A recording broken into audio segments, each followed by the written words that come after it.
Welcome to this video lecture on ethical and cultural issues in assessment and counseling. We're going to first review ethical issues in assessment. First, it's helpful for us to review 12 minimum competencies in the proper use of tests. Avoid errors in scoring and recording. This can impact interpretation later on. Refrain from labeling people, for example, as dishonest. Not only will the client see this, but also third parties. Keep scoring keys and test materials secure. Lock them up. We'll talk about test security in a few minutes.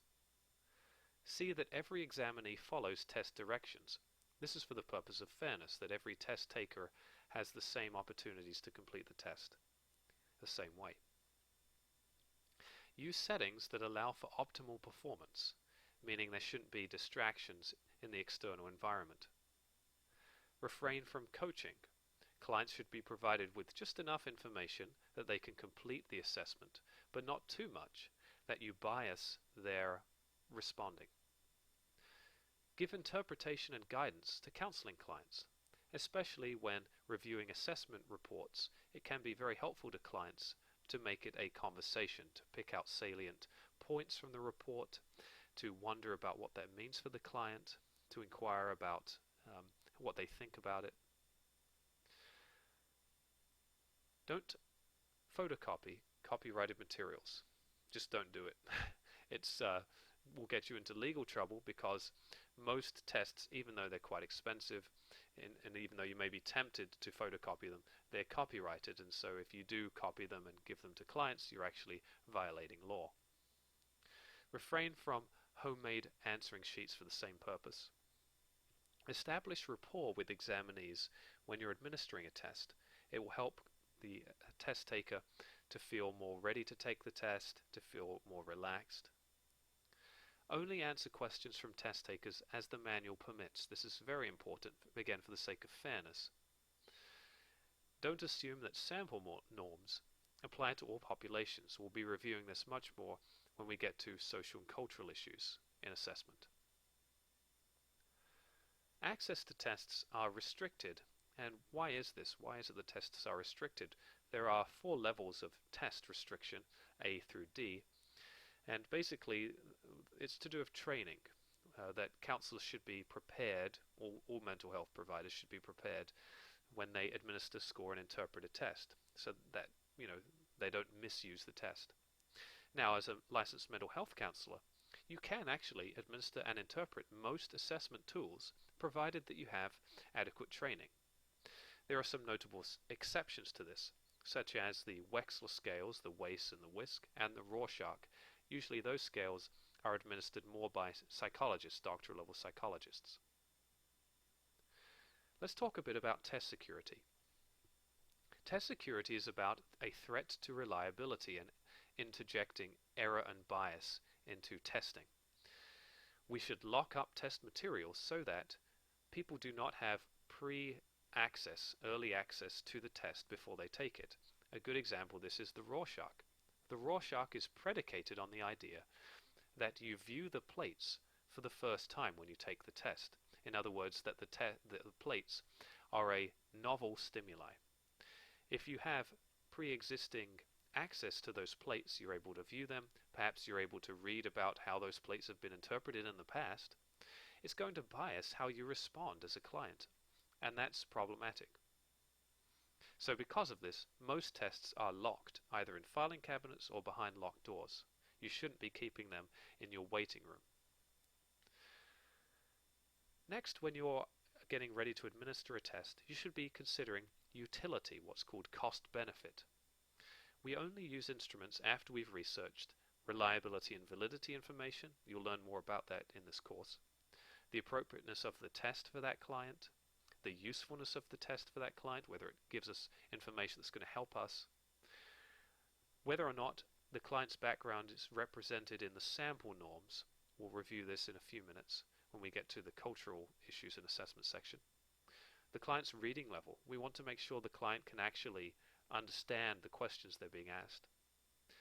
The time taken to complete the instrument. The client may not have the full amount of time they're able to invest in the instrument properly. A good example of this is intelligence scales. If you use the WACE or the WISC, those can take 3 to 4 hours to administer. And next is the cost of the instrument to the client or to the practice. One of the reasons that the Rorschach is becoming less and less commonly used is because not only does it take a long time to score and administer it, but in addition to that, insurance companies' clients aren't going to pay for you to administer and score them, the Rorschach. So, for example, when I was using the Rorschach, it would take me an hour to administer it and 2 hours to score it and interpret it. And I'm not going to get paid for 3 hours. So that's part of the reason why the Rorschach is becoming less and less used today. Also, prior to administering a test, we should discuss a few things with clients. What kinds of results they can expect, when the client can expect the results, the time frame of that, who will have access to those results, why the test is appropriate and useful to the client, so they have buy-in that the test is relevant to them anyway, and how using a standardized procedure ensures fairness. It's going to be important for you to talk a bit about that before you get going with administration. For example, if you've had a fairly relaxed, casual conversation with a client in the first couple of sessions and then you administer a test in the third session and you have a very kind of rigid adherence to a protocol that you have to follow, the client is going to be a bit put off by that unless you tell them, look, I've got to review these questions with you and it's going to be quite formal, and so you may be a bit thrown off by that at first because I'm just following this, but that's the way that I have to in order to administer this test. So then the client just feels more relaxed. They don't feel like you've changed all of a sudden. Also, going back to coaching, again, don't provide more information to the client than the test manual indicates. It's very important that you review the administration manual prior to giving the client the test, because if you don't do this, you may be providing more information than is warranted, and then that's going to affect the outcomes of the assessment and how valid and reliable those outcomes are.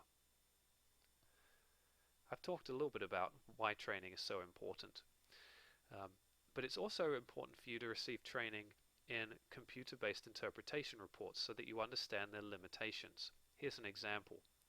Let's say you use the MMPI, you can actually pay about $30, $40 to get a computer-based interpretation report of the MMPI. Very useful, saves you a lot of time. And you should know that not everything in that report is going to be accurate. When I have read through these assessment reports of my clients, often there are pieces of information in there that really don't fit very well. And so for that reason, A, I don't review the computer-based interpretation report with the client because not everything in there I want them to read. And B, I needed to have, to really use computer-based assessment reports from the MMPI, I really needed to have experience and supervision in reading through these interpretation reports and figuring out what's most salient. And so you should also receive that if you're going to be using computer-based interpretation reports. Lastly, about ethical issues, it's important for us to talk about accommodations. Some clients are going to need accommodations in when they take a test, and so you need to prepare for this ahead of time. You should be familiar with a couple of pieces of legislation about this, especially if you're a school counselor or you work in an educational setting. For example, Section 504 of the 1973 Rehabilitation Act, which, if you work in the field, they're known as 504 plans more informally, grants accommodations to test administrations, meaning you may have a student or a client who gets, say, 150% test time. What that means is they get 3 hours versus 2 hours for the test. Or it grants accommodations in regards to being able to have a secluded room to themselves. In order to remove distractions, they have just their own room, and if they have that, then you need to be able to accommodate that. It's also important for you to understand the 1975 Education of All Handicapped Children Act, because this created individualized education plans. It's important to understand IEPs. IEPs are basically guarantee special education services for children. They're actually a legal document. IEPs include statements of current performance and educational needs, special education services required, and short-term goals, objectives, and also measurements for whether or not those objectives are being met. Now, why do you need to understand IEPs? Well, a couple of things. First, often before an IEP is even written, or when they're being rewritten, there are assessments that take place for whether or not the student qualifies through the eligibility process. So in other words, a student is tested to see if they actually qualify for special education services and for an IEP. Next, assessment is also used in whether or not these goals are being met. And assessment usually is more classroom data based in terms of counting behavior throughout the day, for example. But sometimes there are more psychological assessments that are used, and it's helpful to know those. Or more commonly also educational assessments such as tests of achievement. Okay, next we're going to talk about cultural issues in assessment. There are a couple of things right off the bat we should talk about. First is the importance of stratified sampling. What is stratified sampling? Well, if you're taking a sample of people from a population, let's say the United States, that sample should be representative of the population, meaning, typically, the sample should, for example, represent US Census data. So if you have, let's say, 59% Caucasian people in the United States, just made that number up, your sample should also contain 59% Caucasian people. If it has 57% women in the United States, again I made that number up, your sample should also have 57% women. If you don't follow that kind of census data, that kind of stratified sampling, then you get into unfair norm groups, meaning when you have a test taker take a test and their results are compared with the norm group, if the norm group isn't representative of the US population, then it's going to bias the interpretation of how a person's results are compared with that sample group. Next, we should also ensure that the client has cultural familiarity with concepts in the test. So what do we mean by this? Well, in intelligence testing, this is probably the easiest example, they have scenarios such as, what would you do if you found money on a sidewalk? This is inquiring into a person's awareness of how to respond in certain situations. But it's also value-based, as you can tell. And so a client who's, for example, grown up in a very impoverished community, or in a community where they don't understand what money is. So for example, if it says if you find $5 on a sidewalk, the client may not know even what $5 means. It's important to assess that early on. Second, it's also important to understand whether or not the client is going to understand the content of the questions being asked, such as, this is a question on an intelligence test, name the positions on a rugby team.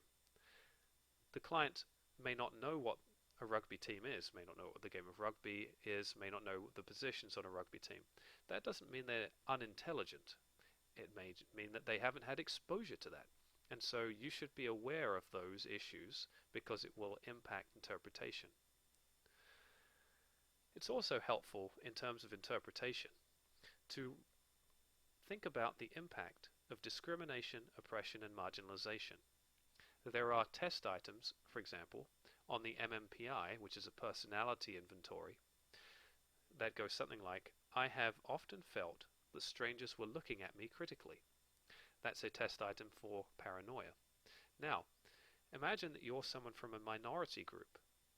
You may well have felt that strangers were looking at you critically because they were racist, for example, because you were being oppressed or marginalized. And it's important to recognize that and to know that maybe a client has responded to a question a certain way because of their cultural experience rather than it being psychopathology. And for this reason, certain cultural groups have response biases.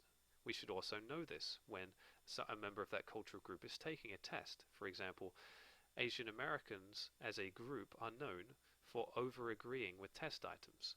I don't know why that is, but it's probably a cultural norm in terms of when they're asked formal questions, they're more likely just to agree with them. That's just a guess, I don't know. But it's important for us to understand that because it may mean, for example, that an Asian American test taker may be over-reporting the symptoms that they have rather than being accurate, truly reporting what they're actually experiencing. We could kind of expect there to be somewhat over-reporting if an Asian American test taker takes a test. Here's another example of a cultural issue that could come up that's worth thinking about. This is a cartoon you see in front of you. Sure, I'm violent, but it's cartoonish violence, says one of the characters.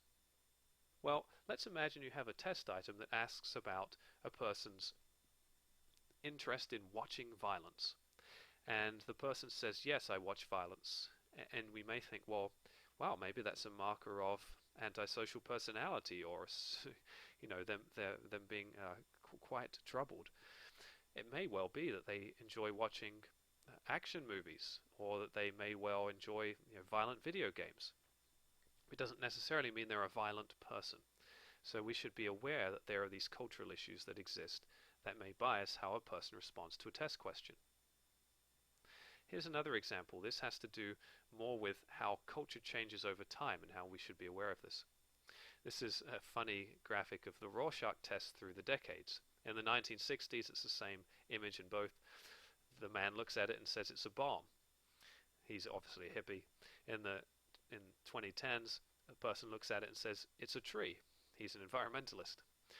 You can tell there that basically the person's cultural experience, cultural background influences how they perceive a test question or test item.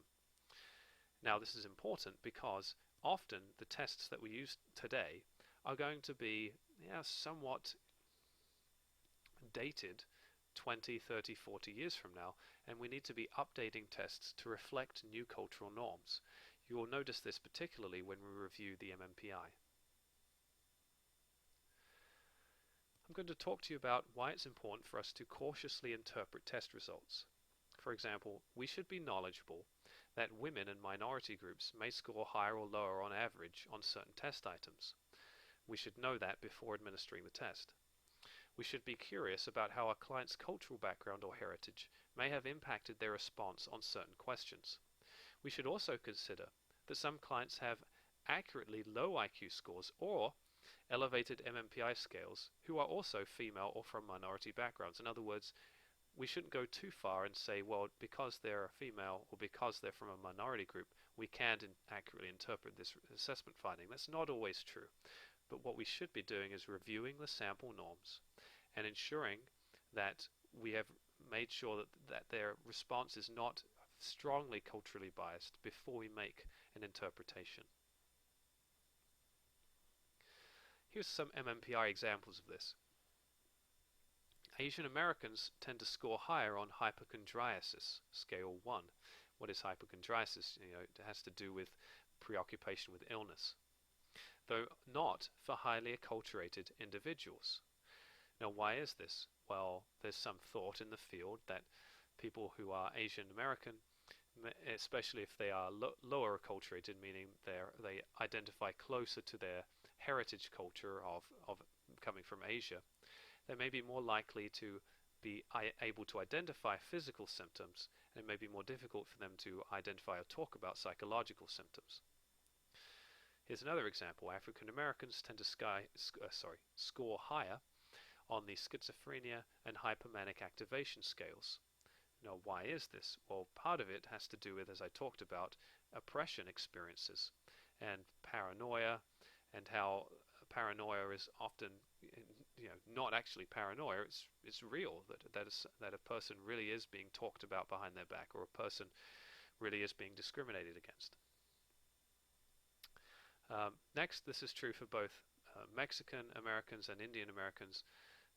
They have higher scores on the schizophrenia scale. And again, why is this? I think it goes back again to what we'll talk about. African Americans has to do with oppression experiences.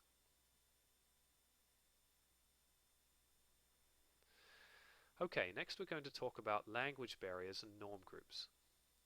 We might wonder, is translation enough?